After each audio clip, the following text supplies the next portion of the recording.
quarta e última aula do Conexão Cidadania, o professor Balestreri abordará os seguintes temas. Quais as saídas? Os riscos de ser policial, tipos de delegacia, interativa, preventiva, mediadora, conduta do policial no atendimento ao público, agentes pedagógicos da transformação e a grande missão da polícia. Acompanhe este conteúdo também na internet e participe do fórum, enviando suas opiniões, sugestões e depoimentos. Uma boa aula para você!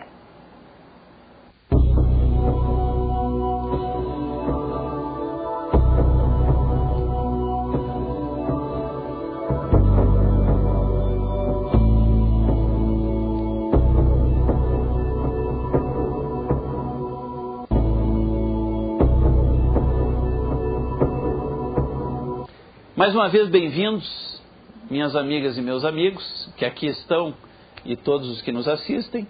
Nessa nossa última aula, nós vamos conversar um pouquinho sobre duas coisas. A primeira são os riscos que nós podemos correr no exercício de profissões tão poderosas na sua influência e no seu impacto social, como são as nossas profissões, e também sobre as alternativas, os poderes que estão nas nossas mãos para construirmos não apenas uma segurança pública melhor, que é o nosso primeiro objetivo, construir uma sociedade mais segura, mas além disso, transcendendo isso, construir também uma sociedade melhor no sentido de maior justiça social e de maior bem-estar da população. Então, hoje, esses são os nossos dois desafios, é pensarmos os riscos que nós corremos e as possibilidades que nós temos.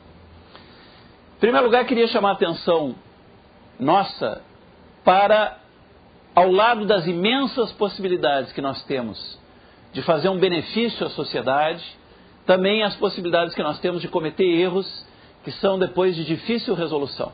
O nosso tema central é o tema dos direitos humanos em segurança pública, e nós falamos já diversas vezes a respeito dos perigos do senso comum, dos maus conselhos do senso comum para aqueles que são os operadores especialistas em segurança pública.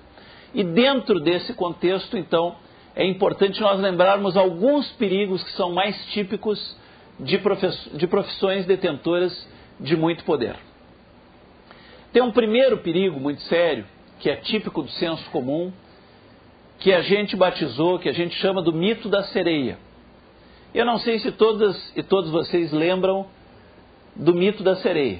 Grosso modo é o seguinte: os marinheiros andavam por meses em alto mar, em abstinência sexual, quer dizer, com a vida muito contida, muito moderada, e em dado momento viam ao longe, sobre rochedos, belas sereias, desnudas, né, na parte de cima, cantando canções maravilhosas, e aí, num grande entusiasmo, num grande ímpeto, colocavam as suas embarcações na direção das sereias, tentando alcançar essas sereias. Eu tenho uma pergunta para a plateia para fazer o seguinte: quem é que lembra o que acontecia na tentativa do alcance das sereias com essas embarcações? Me ajudem, o que acontecia com elas? Ótimo, lá o nosso amigo, como é seu nome? Alberto está dizendo o seguinte: as embarcações batiam contra as rochas e naufragavam. E as sereias, quando os marinheiros pediam socorro, davam uma abanadinha, mergulhavam e desapareciam nas águas, não prestando nenhum tipo de socorro aos marinheiros. Gente, o mito da sereia para as polícias, ou para os guardas municipais, que também atuam com segurança pública, o mito da sereia é muito perigoso. E eu quero explicar um pouquinho para vocês o que é o mito da sereia.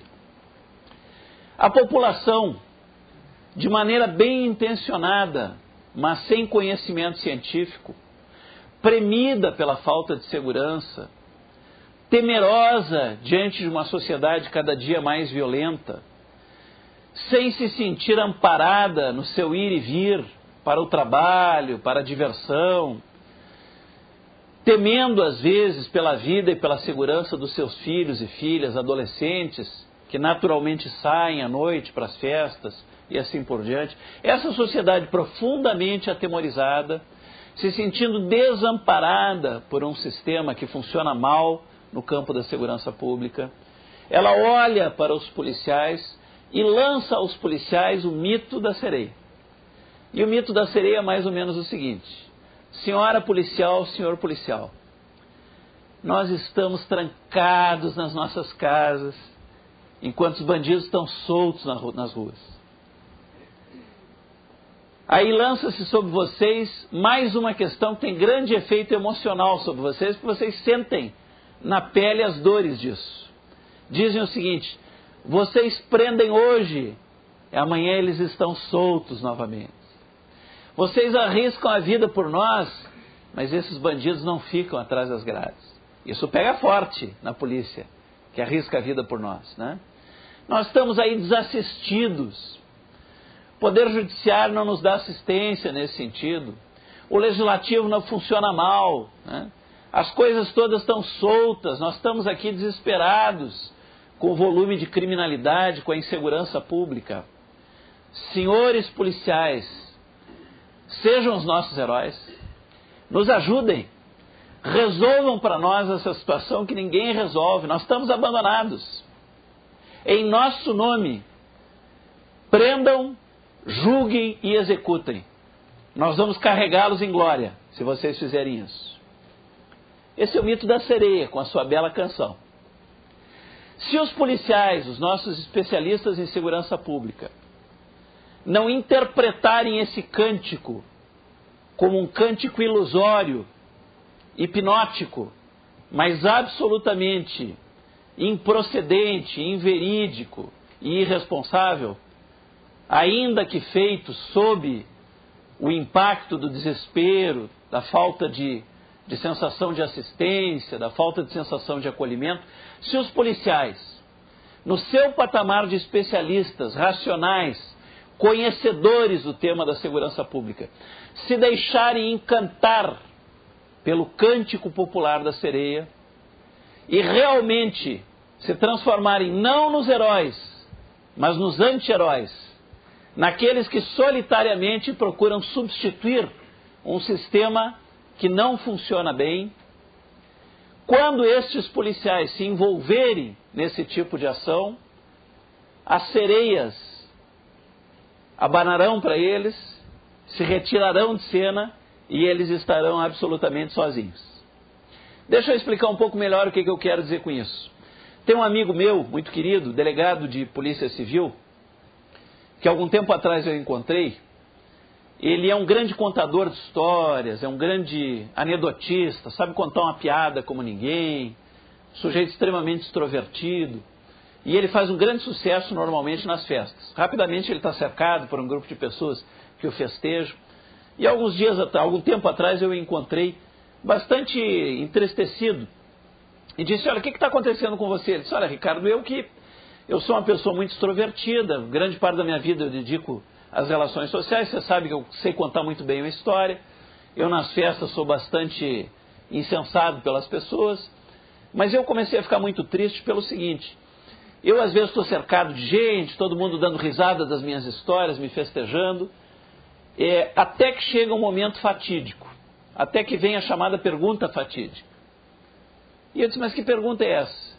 Ele diz assim: as pessoas me perguntam qual é a minha profissão. E eu digo que sou policial.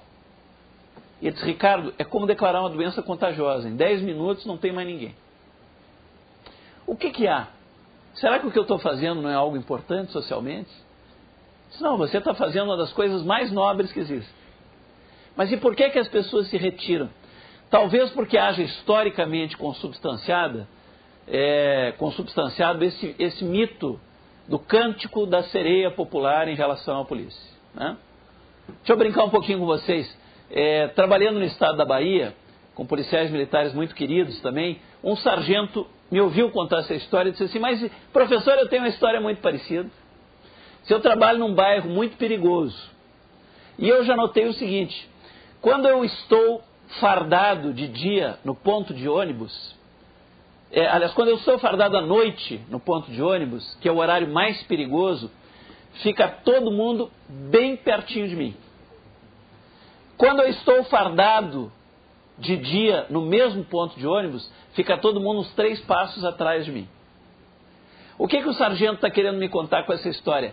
É que não é por má fé, é por ignorância, mas há uma certa utilização que o povo faz da polícia. E só tem um setor que pode impedir que essa utilização seja feita. Que setor vocês acham que é esse? Só tem um setor que pode educar o povo para que o povo não manipule a polícia. É a própria polícia. Somente os policiais podem dizer, olha, nós não somos manipuláveis. Nós somos especialistas em segurança pública. Vocês não podem nos estimular a fazer coisas erradas e nós não podemos aderir a fazer coisas erradas em nome do desespero da insegurança popular, porque vocês serão os primeiros a nos abandonar à nossa própria sorte. Vocês serão os primeiros a olhar para nós e dizer, puxa, mas com eles nós também não queremos conviver porque eles são muito perigosos. Então cuidado, gente, com o canto da sereia. O especialista em segurança pública é alguém que sabe a sua função e que, sob tentativa de manipulação, ele diz, alto lá, agora você entrou na minha área. Em termos de segurança pública, eu sei o que eu tenho que fazer e nenhum tipo de chantagem emocional, por mais fundada que seja em elementos reais de desespero e de insegurança, nenhum tipo de chantagem vai manipular comigo.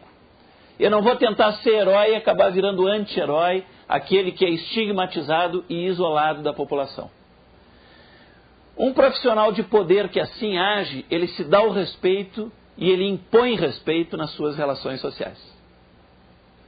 Vocês podem notar esse fenômeno muito recorrente nos atos de linchamento.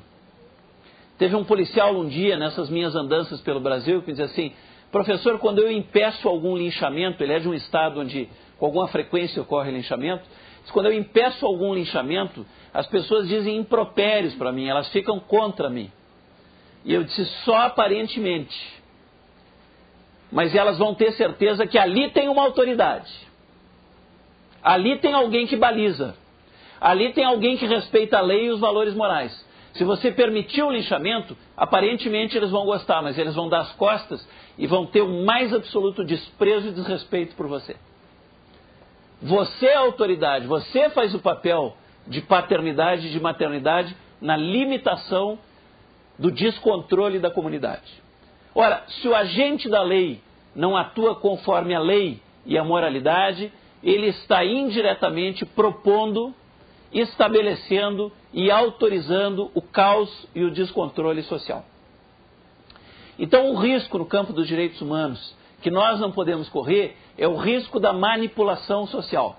Nós temos que atender amorosamente a sociedade, nós temos que servir a sociedade, mas nós não temos que ser manobrados e manejados pelos desejos emocionais da comunidade, porque nós nos formamos e somos especialistas no campo da segurança pública e sabemos aquilo que funciona e aquilo que não funciona, aquilo que nos dignifica e aquilo que nos indignifica no campo da segurança e das políticas públicas de segurança. Então essa é uma questão. Uma segunda questão que eu tenho a impressão que é importante colocar a vocês é que as profissões de poder, nós já estamos conversando há 4 aulas, então eu me sinto muito próximo e muito amigo de vocês para poder dizer isso como um parceiro muito dedicado às polícias, às guardas, os bombeiros. Então eu sei que vocês não vão me querer mal por eu dizer isso. Mas eu preciso dizer a vocês o seguinte, as profissões de poder, e não é só a polícia, a magistratura, o magistério, a medicina, as profissões de poder atraem os bons servidores, mais do que isso, as profissões de poder atraem verdadeiros heróis. Vai parecer exagero, mas eu tenho certeza que as profissões de poder atraem personalidades, às vezes, verdadeiramente santas. É uma santidade, digamos, clandestina, não reconhecida oficialmente. As profissões de poder são profissões de serviço e atraem os melhores. Mas tem algo que eu preciso dizer com muita dor para vocês. As profissões de poder também atraem as pessoas mais doentes. As profissões de poder atraem aqueles que nós chamamos de caráteres psicopáticos. O caráter psicopático, quando a gente fala em psicopatia, a gente imagina sempre o extremo, o radical, o psicopata clássico, aquele que vai preso porque é um assassino, estuprador, etc. Mas é importante a gente lembrar que na psicopatia é um degradê. O caráter psicopático é o chamado psicopata social. Aquele que não comete grandes e evidentes crimes, mas ele no dia a dia ele pratica essa arte destrutiva da psicopatia. E os caráteres psicopáticos têm características muito típicas. O caráter psicopático é tipicamente um sádico. Ele gosta de maltratar os outros. Ele se compraz em maltratar as outras pessoas. Desde maus tratos simbólicos, na linguagem, até maus tratos físicos. O caráter psicopático, portanto, ele não tem bem constituído o que em psicanálise a gente chama de superego. Ou em termos mais populares, ele não tem bem constituída a autocensura. O sentimento de culpa é muito pequeno ou quase inexistente num caráter psicopático. Ele é capaz de cometer grandes maus tratos contra pessoas ou contra comunidades e aí vocês vão dizer, mas ele não deve dormir bem. Lamento dizer a vocês, ele dorme muito bem e confortavelmente porque ele não sente ou ele pouco sente complexo de culpa. Então vamos lembrar aqui assim, que excesso de culpa é neurose, faz mal, mas a ausência de culpa é uma doença terrível e socialmente destrutiva. Então o caráter psicopático ele é sádico, ele sente pouca culpa, eles são extremamente dramáticos, e por dramático significa o seguinte, eles atuam muito bem, eles disfarçam muito bem. Nos contatos comuns você diz assim, mas ela é uma excelente pessoa, mas ele é uma excelente pessoa, mas esse moço não faz mal a uma mosca, porque são excelentes atores e atrizes, né? E uma outra característica é que normalmente têm uma inteligência superior à da média das pessoas. E por isso são capazes de armar grandes esquemas, sempre muito bem acobertados e nunca percebidos, até o dia em que alguma coisa muito grande estoura, e aí todo mundo cai o queixo e fica admirado, mas a fulana e o fulano, nenhum de nós nunca imaginou que fosse capaz disso, né?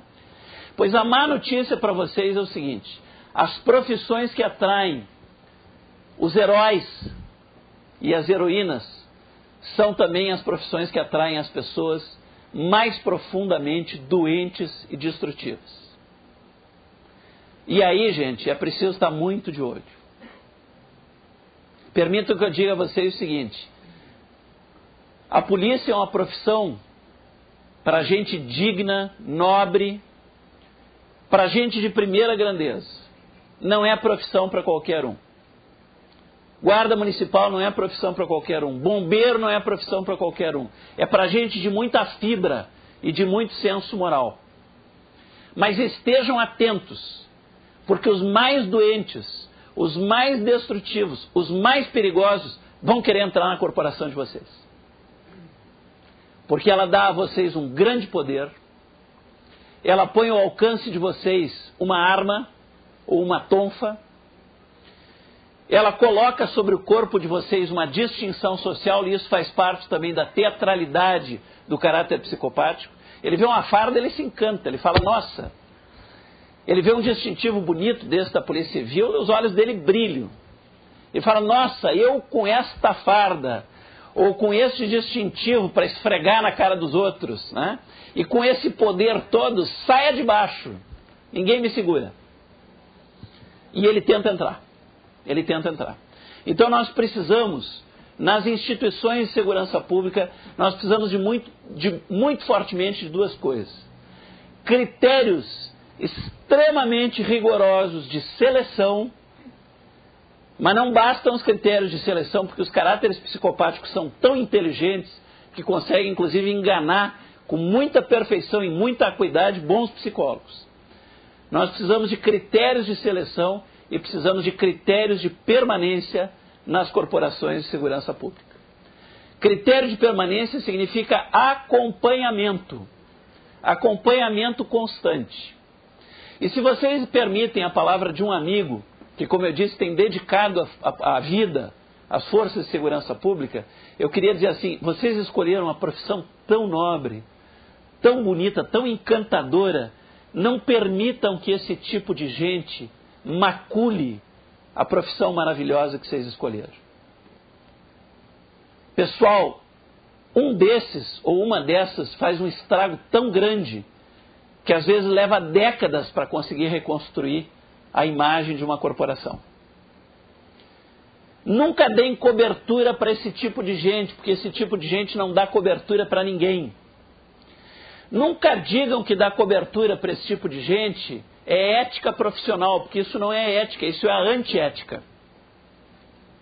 Eu quero dar aqui o exemplo de um médico, do meu médico de família, que é uma pessoa extremamente ética, e um dia eu fui consultar com ele, aí nós temos uma outra profissão de grande poder que também atrai muito caráter psicopático. Pode-se fazer maravilhas na medicina, mas pode também se destruir a vida das pessoas, né? E aliás tem muita gente que entra na medicina também com uma forte tendência sádica, né? E inclusive usando a força da autoridade da palavra médica para destruir as vidas das pessoas, para matar as pessoas. Eu tenho um grande médico, um excelente médico, um tipo extremamente ético. E um dia eu sofri lá de uma dor, de um problema de coluna, e eu disse, eu vou procurar determinado especialista da minha cidade em Porto Alegre. Ele bateu com as mãos na mesa e me disse assim, Ricardo, se você fizer isso, você não será mais meu paciente. E eu disse, por quê? Ele disse, porque esse sujeito não é médico, esse sujeito é um açougueiro. E eu disse, mas meu amigo, você que é meu médico há tantos anos, você não se sente mal do ponto de vista ético de dizer que um colega seu é um açougueiro? E diz assim, eu me sentiria mal se eu dissesse que esse sujeito é um médico. Ele apenas tem diploma de medicina, mas médico ele não é. Médico sou eu que estudo há tantos anos. Médico sou eu que me dedico aos meus pacientes. Médico sou eu que dou o melhor de mim para ajudar as pessoas e nunca prejudicar ninguém. Este sujeito enxovalha a minha profissão e, apesar de ter um diploma de medicina, jamais será um médico. Pois vamos verter isso para as corporações de segurança pública. Vocês não merecem a companhia de gente que está fantasiada de polícia, mas que não é a polícia. Nunca deem cobertura para esse tipo de gente, porque esse tipo de gente não tem a menor consideração por vocês. Eu sei de casos no Brasil de policiais que vendem armas para bandidos. E alguns colegas ainda acham que tem que dar algum tipo de cobertura. Nenhuma! Essas armas vão estar matando os colegas deles. E no encontro num estado, uma pessoa me disse assim, mas eles mesmos vão estar morrendo. De que ingenuidade, meu amigo. Ninguém atira em fornecedor.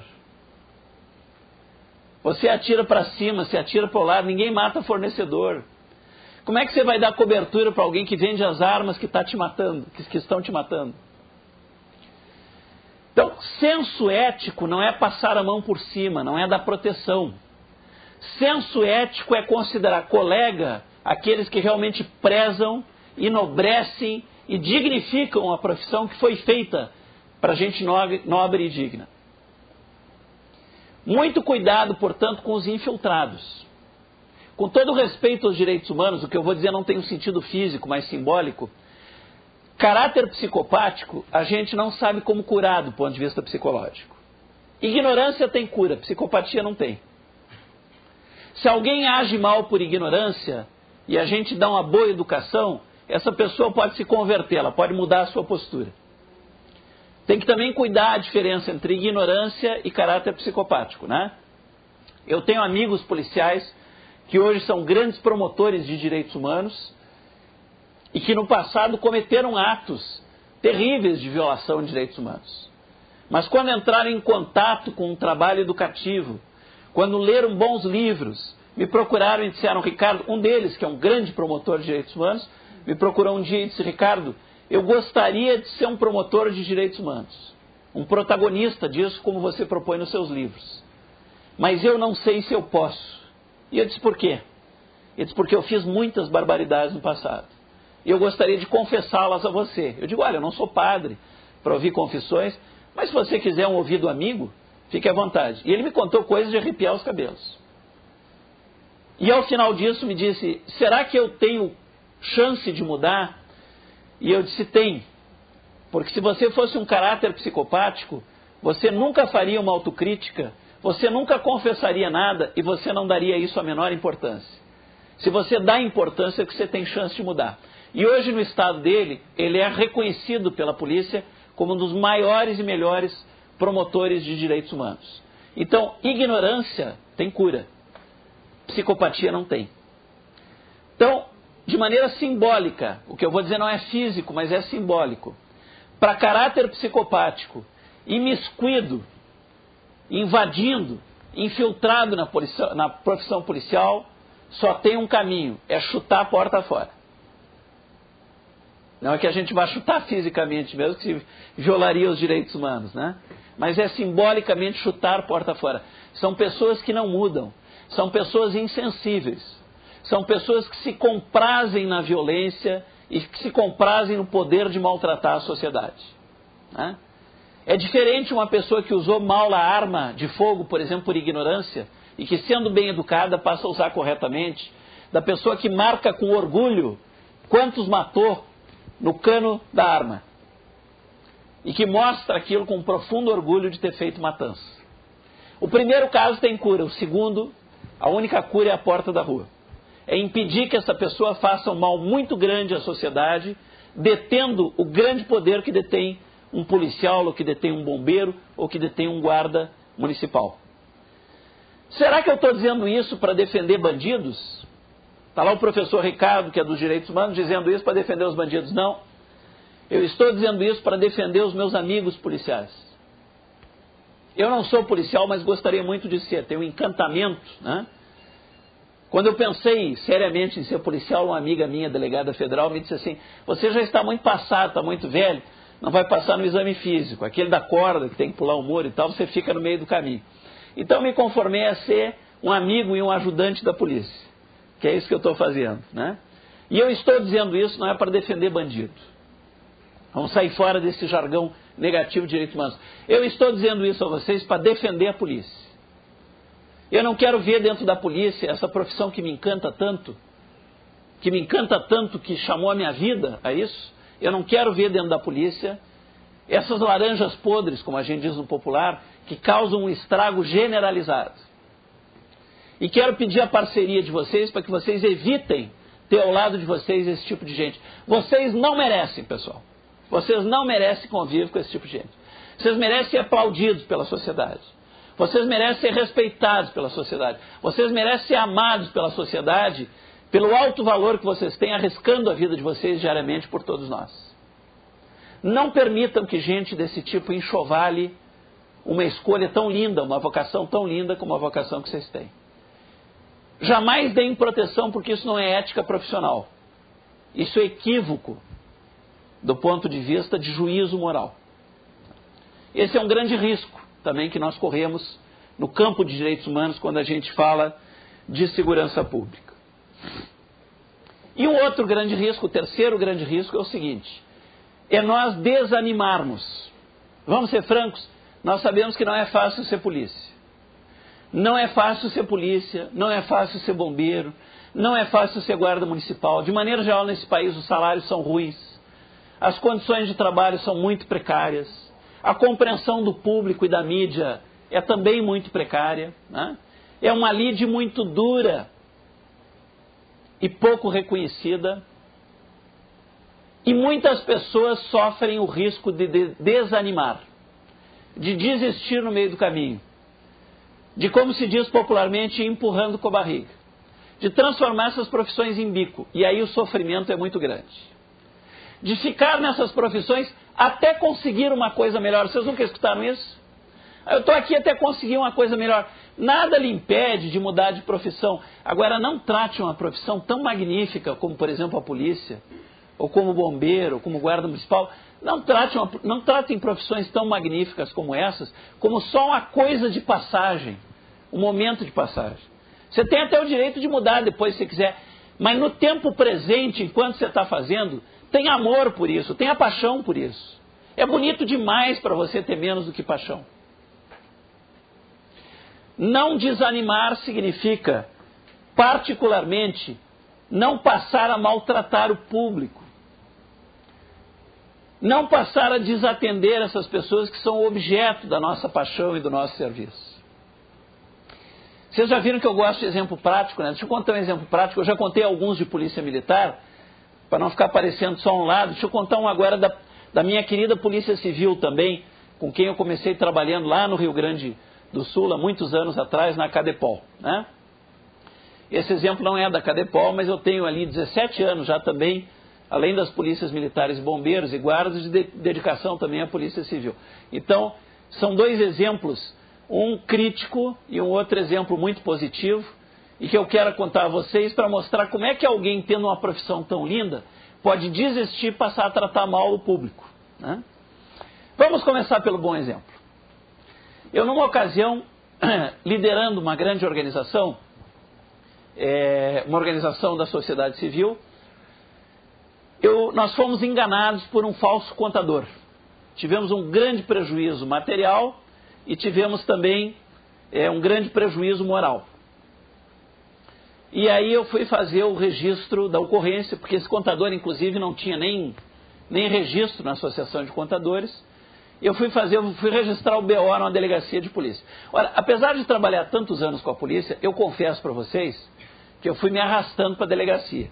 Porque normalmente as delegacias de polícia nesse país não são exatamente ambientes agradáveis, né? E aí fui de muito má vontade para a delegacia, apenas porque eu tinha obrigação formal de ter o registro, né? Entrei na delegacia e tive que morder a língua de tudo que eu tinha dito. Porque, em primeiro lugar, quando eu ficava assim num sobrado, no primeiro andar de um sobrado, quando eu entrei, eu olhei em volta e vi uma delegacia muito pobre, como em geral são pobres as delegacias de polícia no Brasil. Tinha inclusive uma máquina de escrever mecânica, né? Diz que máquina de escrever mecânica só tem em 2 lugares, em museu e em delegacia de polícia. Mas extremamente limpa e bem organizada. Eu disse, opa, que interessante. Sentei, esperei um pouco, e um policial com muita educação me atendeu e começou a registrar o meu caso. E eu vi que o delegado passava volta e meia, escutava o que estava acontecendo, e lá pelas tantas ele foi se informar com o policial, e o policial contou a ele o meu caso. Eu achei muito esquisito e pensei assim, será que ele foi meu aluno na Cadepol? Mas eu disse, não, ele é de uma geração mais antiga, é difícil que ele tenha sido meu aluno. Numa dessas passadas, ele olhou para mim e disse assim, me siga até o meu gabinete. Nessa hora a gente volta a ser criança, né? Eu falei assim, mas eu não fiz nada de errado, né? E disse, não disse que você fez alguma coisa errada. Eu quero conversar com você. E disse, rapaz, que negócio esquisito esse. Mas vou lá. Sentei na frente dele, ele olhou para mim e disse assim, eu me inteirei do seu caso. Eu lhe vi muito abatido, porque eu sei que você e a sua organização tiveram perdas muito grandes. Mas eu queria lhe pedir licença para lhe dizer o seguinte, eu sou budista e eu queria saber se você me permite falar com você um pouquinho a respeito do desapego aos bens materiais. Eu juro para vocês que eu olhei bem para ele e pensei assim, esse cara está gozando minha cara. Vai sobrar para mim alguma coisa. Mas ali diante de uma autoridade, o que me restava, né? Eu disse, pois não. E o que eu quero dizer para vocês sinteticamente assim, ele falou durante meia hora coisas tão profundas, tão verdadeiras, tão bonitas, que eu não teria palavras para reproduzir. Isso aconteceu há muitos anos atrás, eu nunca mais esqueci, e com toda certeza não vou esquecer até o fim da minha vida. Sabe por quê? Porque quem procura a polícia não procura para jogar a conversa fora.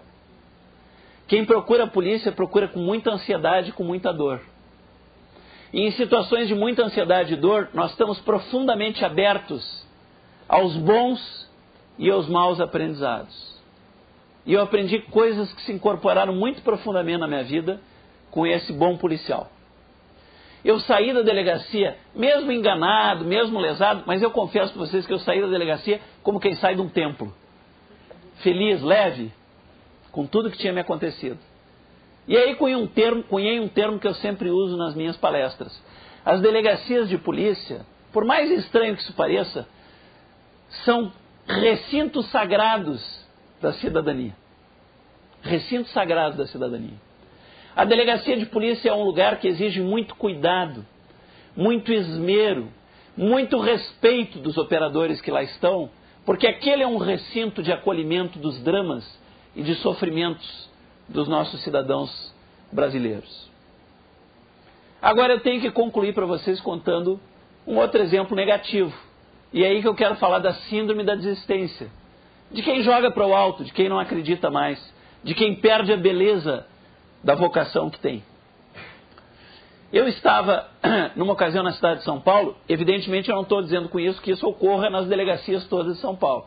Pelo amor de Deus que aqui tem gente de São Paulo me ouvindo e é claro que eu sei que tem excelentes delegacias.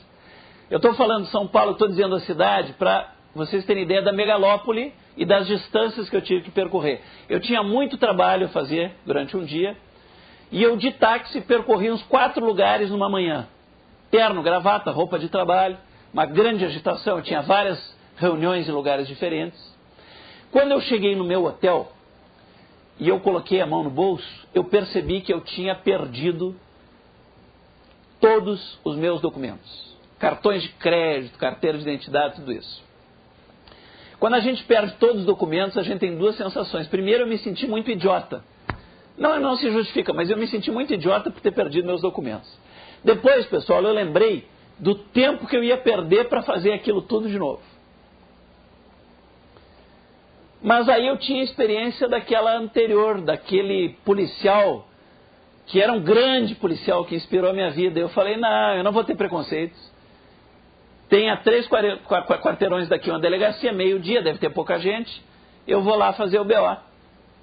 Entrei na delegacia, fiquei feliz da vida, porque vi que não tinha ninguém, na verdade, na hora que eu cheguei não tinha ninguém. E aí, assim como tem preconceito positivo, tem preconceito negativo. Dei uma espiadinha do outro lado do balcão, tinha uma policial mulher. Eu falei, oba, você bem atendido. É uma mulher. Porque as mulheres têm essa fama da gentileza, da cordialidade, né? Infelizmente eu estava enganado nesse caso, né? Sentei numa bancadinha um pouco mais alta. Eu me lembro que eu enxergava a policial através do outro lado do balcão. E aí eu vi um primeiro sintoma muito esquisito. Ela tinha um dos pés sobre a mesa. Aí eu vi um segundo sintoma muito esquisito. Ela lia uma revista Contigo. Não tenho nada contra Contigo, que a Contigo não me processe. Quem queira pode ler à vontade. Mas acho que não é exatamente uma leitura muito indicada para o recinto sagrado da cidadania, que é uma delegacia de polícia. Não é uma leitura indicada. Ela lia uma Contigo, e lia inclusive essa Contigo de maneira muito estranha. Ela punha a língua, desculpa, vou ter que fazer, ela punha a língua para fora e schlepp na Contigo. Mas eu fiquei me contendo, né? Estou ali diante de uma autoridade, fiquei à espera que ela me chamasse. Esperei em torno de meia hora, ela nem olhou para mim. Aí eu levantei, fui até o balcão. Eu normalmente trato com muita educação todas as pessoas, e ainda mais diante de uma autoridade pública, quer dizer, eu vou usar toda a educação que eu possa ter e mais um pouco. Esperei essa meia hora, muito contido, me levantei, fui até o balcão e disse, senhora, por obséquio, poderia me atender? E aí ela jogou a Contigo em cima da mesa, revirou os olhos e disse, comecei bem a minha tarde. O que é que você quer? Você não pode esperar a sua vez como todo mundo? E eu olhei para os lados e disse, senhora, não tem todo mundo, eu estou sozinho já há meia hora. Então diga lá o que é que você quer. E eu disse, olha, acontece que eu perdi todos os meus documentos. Aí, pessoal, ela fez a última coisa que se deve fazer numa hora dessa. Ela me passou um sermão porque eu perdi os documentos. E me disse assim, vocês vivem perdendo os documentos e depois querem que a gente dê um jeito. E eu me senti muito injustiçado porque eu nunca tinha perdido documentos antes, né? E eu disse, não, senhora, eu não quero que a senhora dê um jeito. Eu quero que a senhora registre a ocorrência por todos os riscos que eu corro. Aí você sabe o que aconteceu? Baixou a burocrata, porque ela tinha preguiça de trabalhar. Ela olhou para mim e me fez uma pergunta inacreditável. Ela disse, então vamos lá. Onde é que você perdeu esses documentos? E eu fiquei olhando para ela com cara de pateta. E disse, como? E ela me disse, você é surdo, rapaz? Vou repetir só mais uma vez. Onde é que você perdeu os documentos? Eu disse, senhora, com todo respeito, se eu soubesse onde eu perdi, eu voltaria lá e pegaria. Então, diz ela, não vou poder fazer nada no seu caso, porque você tem que registrar a ocorrência na delegacia do local onde você perdeu os documentos.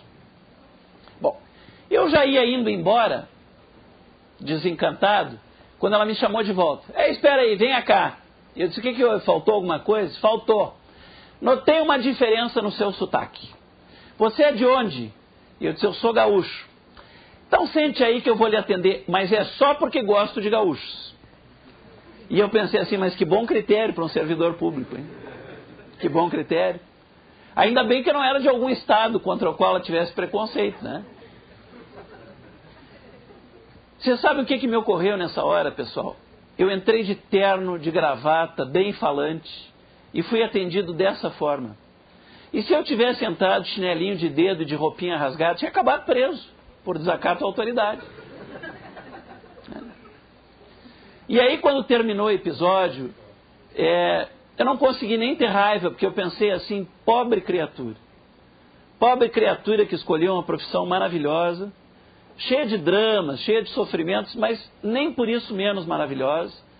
Pobre criatura de mal com a vida, que não dá nenhum valor para a própria vida e nem para a profissão que escolheu. Pobre criatura que vai jogando a existência dela ralo abaixo. Pobre criatura que vai deixando a mão escoar entre os dedos dela e não consegue ter nenhum sentido para aquilo que é e para aquilo que faz. Pobre policial que botou fora a chance de ser uma grande servidora, uma pessoa com sentido, uma pessoa com significado, e se transformou naquilo que aparecia na minha frente. E que pena para uma instituição tão nobre como a polícia ter no seu seio alguém com esse tipo de postura. A pessoa que está ali na frente dela no balcão é uma pessoa que vai ali por necessidade, profundamente aberta, como eu disse, a qualquer tipo de aprendizagem. Vocês vão me dizer quando é que aconteceu? Também há muitos anos. E eu também nunca esqueci e nunca vou esquecer. Mas eu trabalho há 17 anos com a polícia. E eu sei que a maioria dos policiais não são assim. Agora, deixa eu fazer um desafio para vocês. E quem não trabalha com a polícia? E quem não conhece a polícia? E quem tem a má sorte de encontrar pela frente uma pessoa desse tipo? O que é que ela vai sair dizendo da instituição policial? Com que sensação de sobreabandono, de abandono ainda maior essa pessoa, vai se retirar da delegacia este nobre recinto, este templo da cidadania que deveria ser uma delegacia de polícia? Então a delegacia, vou dizer a vocês, por mais pobre que seja, é um lugar de ter uma conduta muito digna e muito decente. Delegacia não é lugar de usar palavrão. Delegacia não é lugar de usar jargão de bandido. Delegacia não é lugar de ter linguagem chula.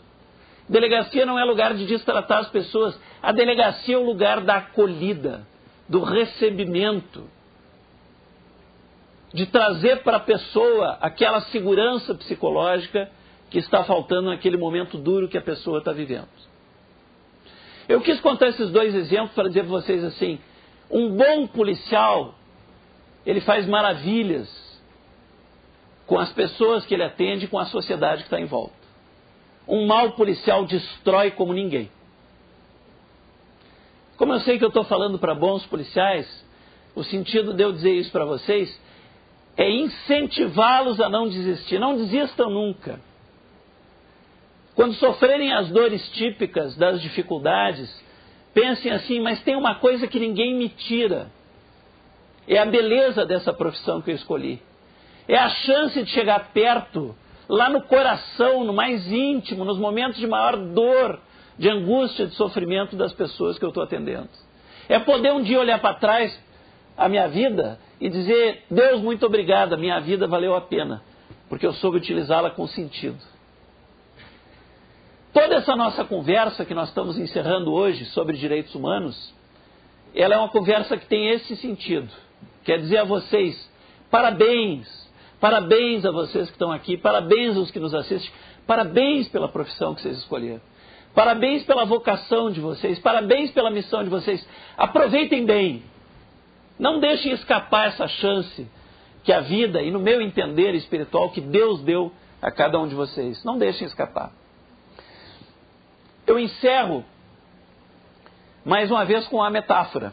E peço licença a vocês que possa ser uma metáfora cheia de significado espiritual, porque eu sou uma pessoa que acredito. Se alguém não acredita, peço desculpas, mas eu acredito e eu tenho que falar do que está no meu coração.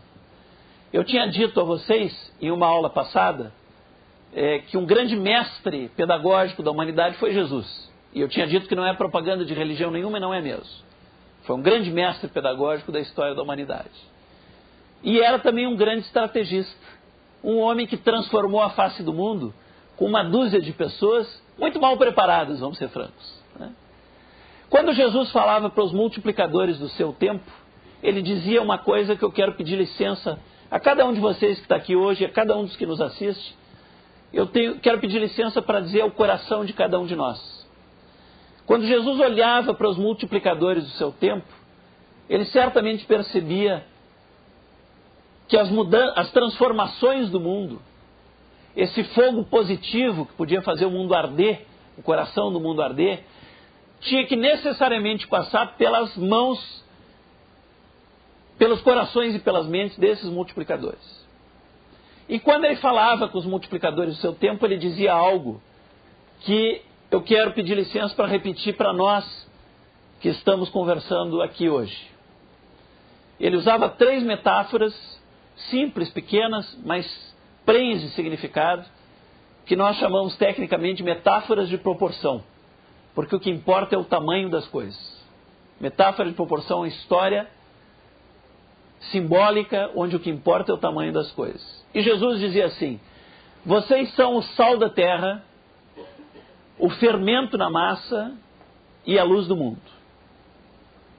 Ora, se nós somos o sal da terra, é preciso saber que mesmo que tenha uma grande quantidade de comida, o que vai fazer a diferença não é um balde de sal. Isso até vai fazer mal, vai salgar demais a comida. O que faz a diferença é uma colher de sal. E nós temos que ser essa colher de sal que faz a diferença. Ele olhava para os seus e olha para nós, que no meu entender somos dele, somos os multiplicadores dele, e dizia: vocês são o fermento na massa. E o que faz diferença também não é um balde de fermento, é uma pitada de fermento.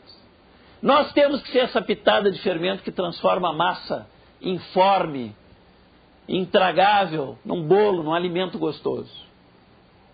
Jesus quase se antecipou numa categoria sociológica, ou se antecipou. Os sociólogos hoje dizem que a diferença entre massa e povo é que povo tem consciência e massa não tem consciência. Nós somos o fermento que tem que trazer a consciência contaminante para a massa. Quantidade pequena, efeito grande. E a última que eu gosto mais: vocês são a luz do mundo, e a luz não foi feita para ficar escondida. Sabe por que eu gosto mais dessa? Porque uma pequena quantidade de luz debela, anula uma grande quantidade de trevas. Há uns anos atrás eu dei uma palestra para um grande grupo de policiais militares e bombeiros, num auditório imenso. Não tinha janelas, tinha uma pequena porta inadequada para a saída, muito pequena. E lá pelas tantas todas as luzes apagaram. Nessa hora a gente volta a ser criança e a plateia toda deu gargalhada, porque nós estávamos no escuro. Só que a gargalhada terminou quando alguém lá fora gritou: saiam imediatamente, incêndio galopante. E nós saímos nos machucando, nos ferindo seriamente, desesperados. Depois lá fora, eu acho que os bombeiros eram os únicos que estavam um pouquinho mais calmos, mas mesmo assim não era muito não. Depois lá fora, eu meditei e fiquei pensando, eu disse: se um só de nós tivesse tido a calma, o discernimento de acender, de riscar um palito de fósforo, não seria uma luz fulgurante, mas seria luz suficiente para dar a todos nós uma coisa chamada sentido de direção. Nós veríamos onde estavam as cadeiras, onde estava o corredor e localizaríamos a porta. E teríamos saído em segurança. Uma pequena chama de um palito de fósforo, no pequeno tempo que ardesse, teria feito a diferença. Então eu quero encerrar dizendo a vocês o seguinte: Minhas amigas, meus amigos que aqui estão, minhas amigas e meus amigos que estão nos assistindo, não precisa que vocês tenham a síndrome da labareda. Ninguém precisa ser uma labareda. Tem gente que diz assim, eu não ardo porque eu não sou um grande fogo. Não precisa. Se você fosse uma labareda, tinha até o risco de queimar quem está em volta, de cegar quem está em volta. Nenhum de nós precisa ser uma labareda. Se você só tem uma pequena chama, arda com a sua pequena chama, porque é ela que vai iluminar os seus próprios caminhos e os caminhos de todas as almas que convivem em volta de você. Os orientais, com a sua grande sabedoria, diziam uma frase que eu quero deixar nesse encerramento como inspiração para mim e para cada um de nós. Diziam os orientais, é melhor acender uma vela, ainda que uma simples vela, ainda que uma simples e pequena vela. É melhor acender uma vela do que maldizer a escuridão. O meu desejo de coração a todos vocês que aqui estão e a todos os que nos veem e nos ouvem, é que todos nós ardamos com as nossas pequenas chamas, que nos alimentemos na grande chama que é Deus e que possamos iluminar as vidas das nossas famílias, dos nossos colegas de trabalho e da comunidade que nós servimos, para que a gente possa se orgulhar verdadeiramente deste país onde nós vivemos e deste mundo que cabe a nós construir. Muito obrigado.